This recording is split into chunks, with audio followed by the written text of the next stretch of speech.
मानता है, वो भी चाहते हैं कि महाराज ही डुग्गू नाम रखे जाए। और जब कोई आके पूछे भैया किसने रखा था, अरे वो वृंदावन से आए थे गुरु जी, वो कह के गए थे डुग्गू। ये स्थिति बनती महाराज। आज अजामिल से कहा नारायण नाम, और महात्मा चले गए सुंदर उपाय बता करके। जब समय व्यतीत हुआ, महाराज पुत्र हुआ, तो नाम क्या रखा? नारायण।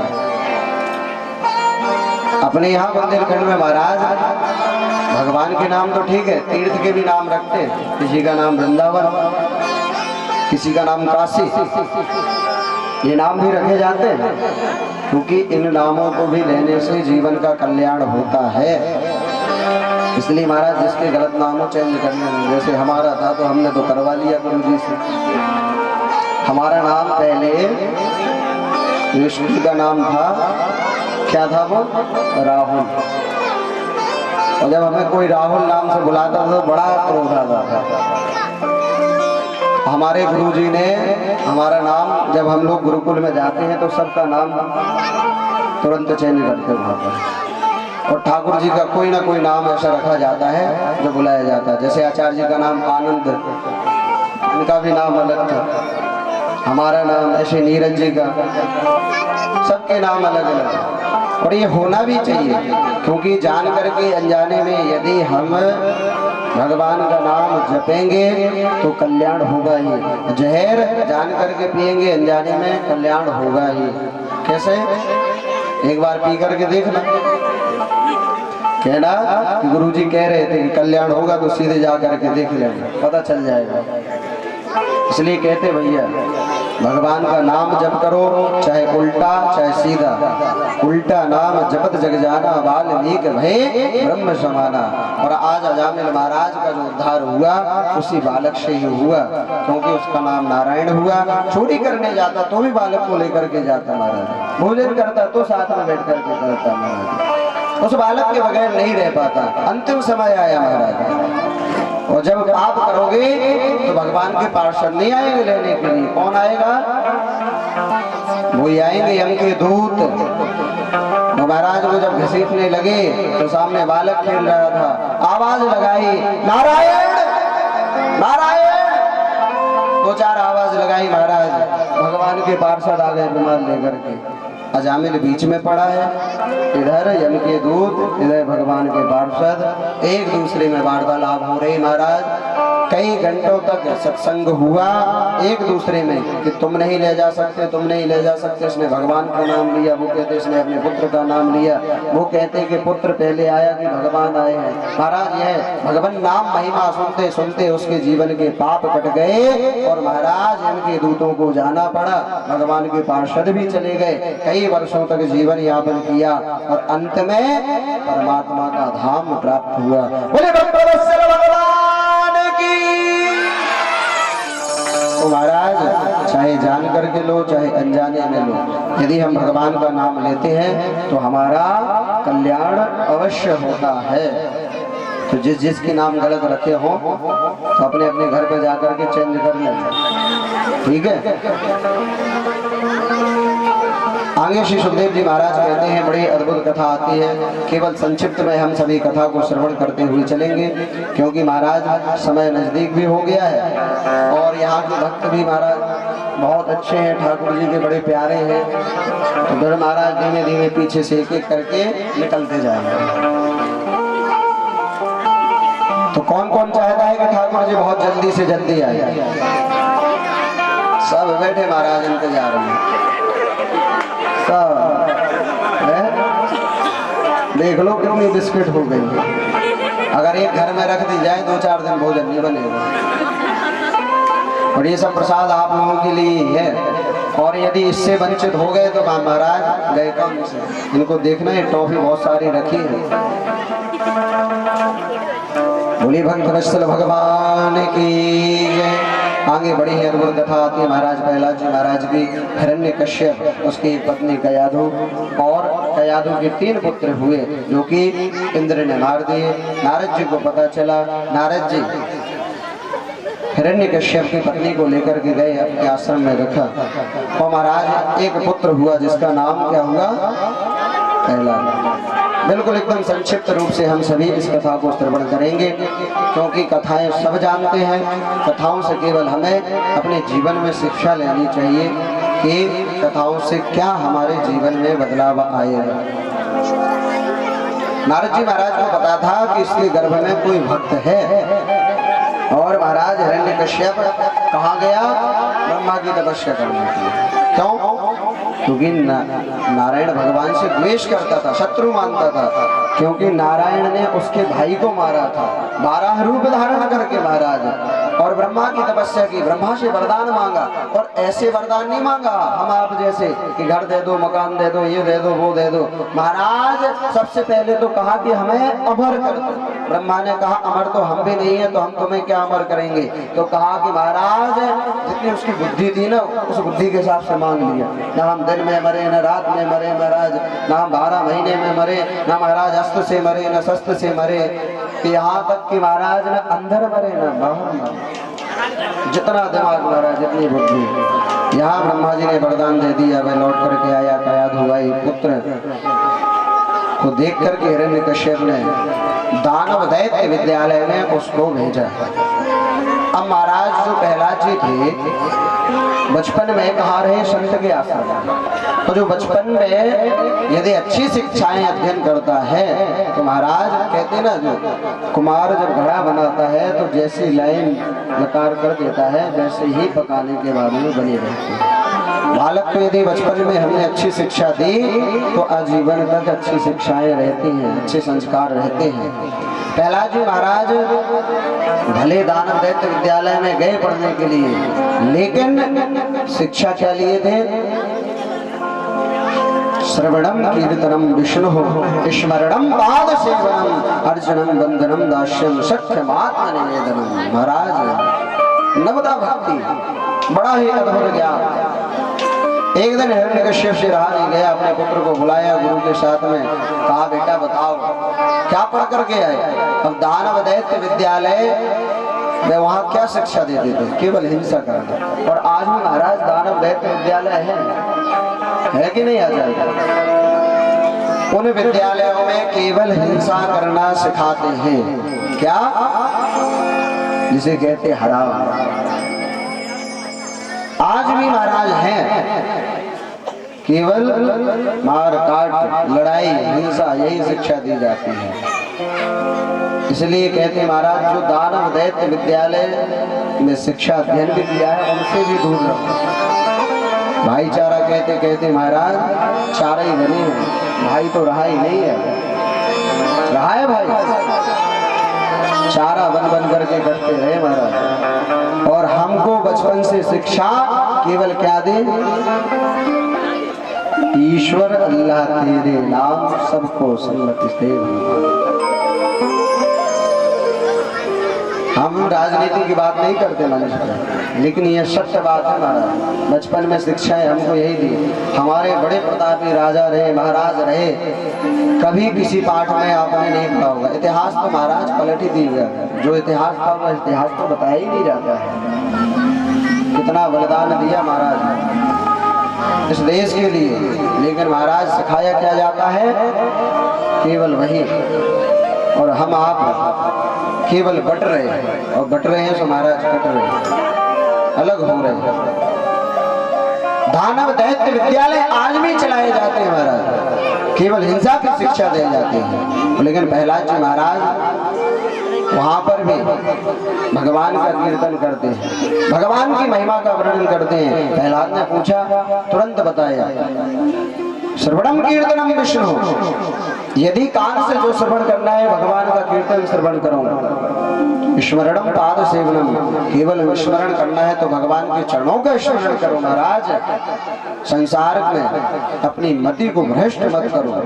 जैसे ही महाराज यह सुना, बड़ा क्रोध आया। वह तो भूल गया कि हमारा पुत्र है, और महाराज कहीं बंदी गृह में बंद किया, कहीं पहाड़ से फेंका, कहीं अग्नि में जलाया, बड़ी यातना दी। 2-4 दिन के बाद में महाराज प्रहलाद जी महाराज गुरुकुल गए, और गुरुकुल के मित्रों ने पूछा कि भैया आपको यह शिक्षा तो नहीं दी गई यहाँ, परंतु आपके पास में यह ज्ञान कहाँ से आया? कहा नाम संकीर्तन से। कहा कैसे?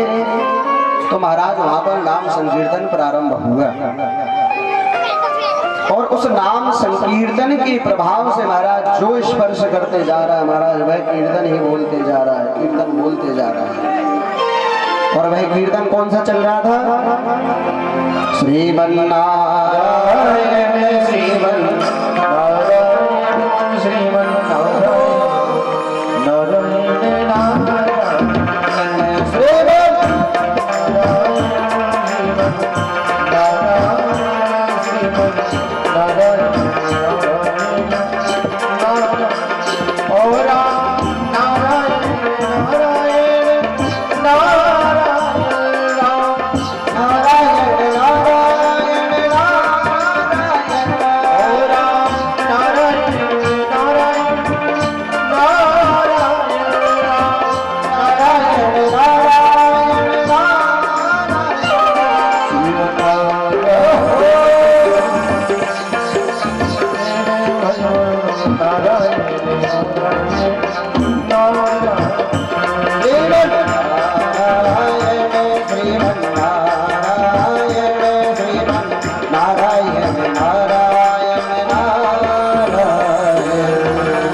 कश्यप के पास में पहुंच के दौड़ा दौड़ा आया महाराज। वह जानता था कि यदि हमने स्पर्श किया तो हम भी झूमने लगेंगे महाराज।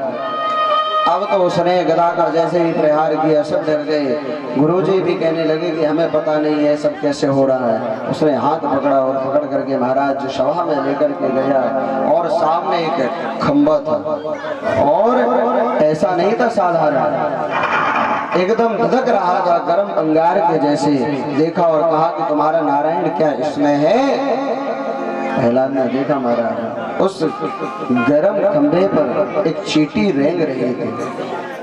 देख करके कहा हमारा नारायण इस खंभे में है। तुरंत गदा उठाया महाराज, जैसे ही प्रहार किया साक्षात नरसिंह भगवान प्रकट हो गए।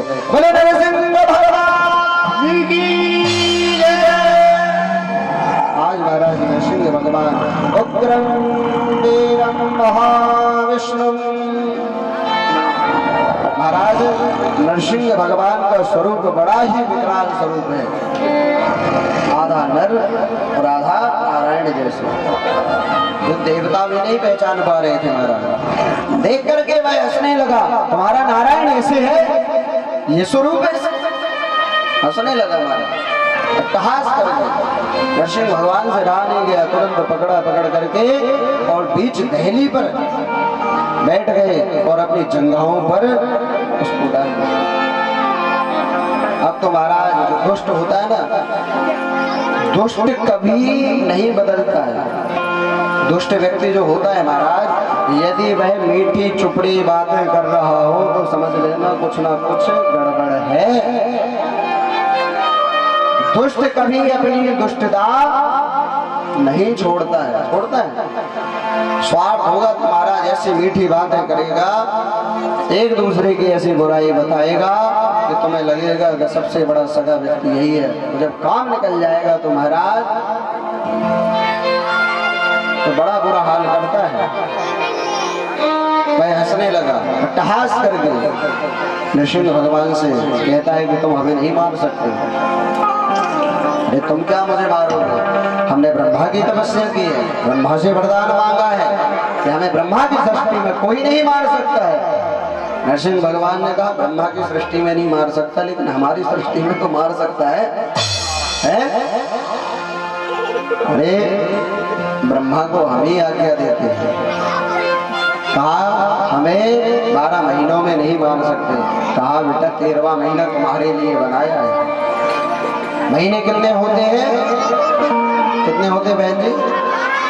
12, लेकिन 13वां महीना होते हैं।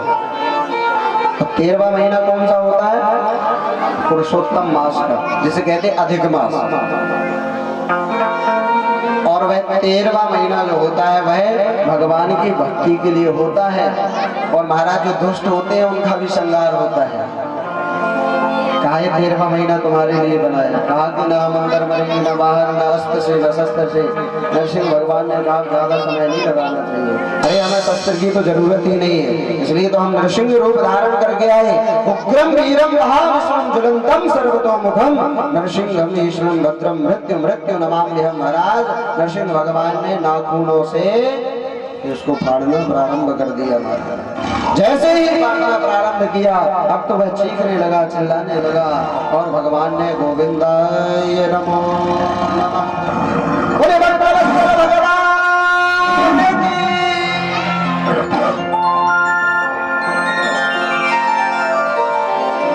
आज प्रहलाद जी महाराज आए, नरसिंह भगवान ने प्रहलाद जी को चाटना प्रारंभ कर दिया, जैसे एक गाय अपने बछड़े को चाटती है। नरसिंह भगवान इसलिए चाट रहे हैं महाराज, लाड़ गुलार कर रहे हैं कि देखो इस छोटे से भक्त ने कितना कष्ट सहा हमारे लिए। इसलिए कहते प्रभु हाथ जोड़ करके कि भगवान के भक्त का कभी अपमान नहीं करना चाहिए। यदि आपने भगवान के भक्त का अपमान किया तो भगवान कभी माफ नहीं करेंगे। भगवान का भले अपमान कर दो, लेकिन भगवान के भक्त का अपमान करोगे तो महाराज सीधे भगवान सुदर्शन चक्र ही छोड़ेंगे और नरसिंह भगवान आएंगे। इसलिए कहते भक्त का अपमान मत करो। प्रहलाद जी महाराज ने प्रार्थना की, इसके बाद में भगवान ने कहा वरदान मांगो। यहाँ पर वरदान मांगा कि हमारे पिता ने आपका अपमान बहुत किया, लेकिन प्रभु कृपा करना, अपने चरणों की भक्ति देना। यहाँ पर नरसिंह भगवान ने कहा कि पुत्र जिस कुल में एक भक्त होता है उसकी 21 पीढ़ियां तर जाती। कितनी? 21 पीढ़ियां तर जाती हैं। और तुम्हारे पिता तो धन्य है। और हिरण्यकश्यप को भगवान के चरणों में वास मिला। बोलिए भक्त वत्सल भगवान की जय। श्रीमन्नारायण श्रीमन्नारायण श्रीमन्नारायण नारायण नारायण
श्री सुखदेव जी महाराज कहते हैं कि बड़ी अद्भुत कथा आती है आगे बावन भगवान की। कल हम सभी ने बावन भगवान के दर्शन किए। उसके बाद में महाराज समुद्र मंथन गजेंद्र उपाख्यान,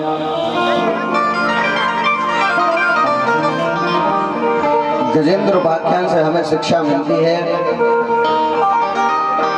कि कभी अभिमान नहीं करना चाहिए। और गजेंद्र को महाराज बड़ा अभिमान था। किस चीज का अभिमान था? बल का। क्योंकि महाराज उसके 50 पत्नियां 150 पुत्र थे। और जब वो वन से निकलता था गजराज, तो छोटे छोटे जीव जंतु को कहता था कोई दिक्कत हो तो बताओ। अभिमान में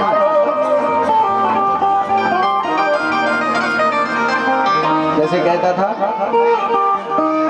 जैसे कोई रास्ते से चलते जाए और महाराज तुम देखो भैया,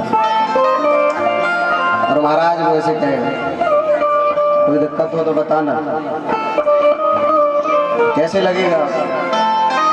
अभिमान में यदि कोई व्यक्ति कहता है ना तो बिल्कुल एकदम हृदय में चुभता है। ये अभिमान किस चीज का? बड़े राजाओं का अभिमान नहीं रहा। जो सारी सृष्टि पर राज्य कहते हैं महाराज, वो भी एक छोटी सी कौड़ी लेकर के नहीं जाते। खाली हाथ आया है सो खाली हाथ जाएगा। आज गजराज को बड़ा अभिमान है महाराज, छोटे छोटे जीव जंतु से कहता है, लेकिन कहते ना कभी अभिमान दूर होता है। एक दिन गजराज सरोवर में स्नान करने गया और महाराज वहां पर ग्राही ने पकड़ लिया। और ग्राही ने जब पकड़ा तो उसके मन में अभिमान था। उसने सोचा कोई छोटा जीव जंतु होगा, महाराज को देख करके चरण पकड़ लिया है, सेवा कर रहा होगा। क्या सेवा कर रहा है? 1 घंटे 2 घंटे महाराज कई दिन निकल गए। अब महाराज गजराज अपने पुत्रों के साथ पत्नियों के साथ में जल में किलोले कर रहा है, एक दूसरे के ऊपर जल छोड़ रहे हैं महाराज। लेकिन धीमे धीमे जब समय आया तो महाराज वह दलदल में जाने लगा। अब तो महाराज फड़फड़ाने लगा। अब क्या हुआ, जिस चीज का उसे अभिमान था वही अभिमान दूर होने लगा। कैसे? जिसका अभिमान था पुत्र और पत्नियों का। सबसे पहले महाराज पुत्र वहां से एक एक करके भागने लगे। जब हमारे जीवन में सुख आता है, जैसे कि कोई विधायक हो जाता है, तो फिर महाराज क्या कहते हैं, हमारे चाचा विधायक है, हमारे मामा विधायक है, कहते कि नहीं कहते? कोई अच्छा पैसे वाला होगा तो महाराज जाने कहां कहां से खोज लेते रिश्तेदारी, बिल्कुल एकदम सगी। और महाराज जब सगा भाई कोई गरीब हो, उसके जीवन में दुख हो, तो महाराज उस भाई का भी परिचय देने में शर्म आती है। भाई को तो छोड़ो महाराज, बहुत दूर की बात है, माता पिता का भी परिचय देने में शर्म आती है। एक बार गांव से 2-4 बालक बाहर विदेश पढ़ाई करने गए। कहा? हम आप यहाँ से पढ़ाई करने कहाँ जाते हैं? भोपाल, इंदौर, दिल्ली। और महाराज दिल्ली के बाद से कहाँ जाते? विदेश। महाराज वो जापान गए और जापान प्रदेश बाकी लगे देश की। महाराज जब वो पढ़ करके आए तो वहाँ गांव के लोग, जैसे कोई अब अपने यहाँ से बाहर चला जाता है तो सबको मूर्ख समझता है। 99% यही देखने के लिए मिलेगा आपको रिजल्ट, तो वो गांव वालों को पहचानेगा नहीं, पहचानता है। उसको अच्छे से याद है कि साथ में पढ़ते रहे, ये हमारे चाचा हैं, ये हमारी चाची हैं, ये हमारी दादी है। महाराज पहचानेगा नहीं, मित्रों को भी नहीं पहचानेगा। और महाराज उस पढ़ाई का तो इतना अभिमान हो जाएगा, इतने अभिमान हो जाएगा कि सीधे मुंह तो बात ही नहीं करेगा। तो महाराज उन 4 व्यक्तियों का भी यही हाल। महाराज वो पढ़ करके आए तो गांव में पहुंचे। गांव में नदी थी, वहाँ एक केवट था, वो भगवान का भजन करता था। बेचारा पढ़ा लिखा था नहीं, उसका काम था कि इधर से उधर पार करना, और अपने आप को बड़ा धन्य समझता था कि हम ऐसे कुल में जन्म लिए जहाँ साक्षात राघवेंद्र सरकार आए हैं। राघवेंद्र सरकार के चरणों का प्रक्षालन किया, केवट ने ही तो किया था। अपने आप को धन्य समझता था महाराज। लेकिन वो 4 आए बालक अभिमान बल, उनको नाव में नौका विहार नहीं करना था, नाव से घूमना नहीं था, केवल उसके आनंद लेना था, मजाक बनाना था। केवट को देखा और देख करके नाव में बैठ गए और बैठ करके कहा कि हमें पार कराओगे? क्या करते हो बैठे बैठे? कहा भैया हमारा काम केवल एक ही है कि इससे उधर पार कराना, इधर से उधर पार कराते हैं। बैठे रहते हैं, ठाकुर जी का भजन करते हैं, जो थोड़ा बहुत पैसा मिल जाता है इससे जीवन यापन करते हैं। कहा अच्छा हमें पार कराओगे? कहा महाराज। अब वो 4 बैठ गए। हम नाव से घूमना थोड़ी था, वो तो क्या करना था, हास्य परिहास करना था, मजाक बनाना था। जैसे ही महाराज बैठे, केवट से एक भैया ने कहा, क्यों केवट भैया, क्या भजन ही गाते रहते हो? पढ़े लिखे हो कि नहीं? केवट कहता कि भैया पढ़े लिखे